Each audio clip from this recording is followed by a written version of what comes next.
Road దాటుతున్నప్పుడు మూల మలుపుల దగ్గర జాగ్రత్త అంటే జాగ్రత్తగా ఉండాలుల్లా.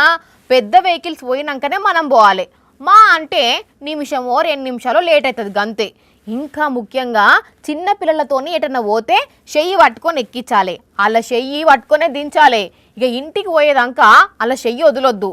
ఇప్పుడు ఇదంతా ఎందుకు చెప్తున్నా అంటే ఒక్కసారి గిడు చూడుండ్రి. ఒక్కటి దెబ్బకు గుంజాగినంత పనైంది పో. ఒక్కటంటే ఒక్కటే అడుగు, ఒక్క అడుగు గంక చిట్టి తల్లి ముందుకేస్తే బస్సు కింద పడి నుజ్జయ్యేది పాపం. మస్తు పర్షాన్ కాతుండేది. అదృష్టం ఏంటంటే చెల్లెకు భూమి మీద నూకలుండి ఒక అడిగి వెనుకకు తగ్గింది. ఇంకో దిక్కు బస్ డ్రైవర్ అన్న కూడా సడన్ బ్రేక్ వేసిండు, లేకుంటే టైర్ కింద పడేదే చిట్టి తల్లి.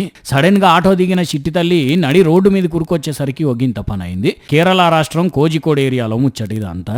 కానీ ఓ చిన్న పిల్లలు నా అయ్యవాళ్ళు చూసినరా, జర పిల్లలనేటన్నా తీసుకుపోయినప్పుడు పైలంగా చూసుకోండి. బడికి పోయే పిల్లలకు జాగ్రత్తలు చెప్పండి ఏమంటున్నాం. కానీ వామ్మో ఎన్నంటింది పాపకు నూకలు అయిపోండ్రి.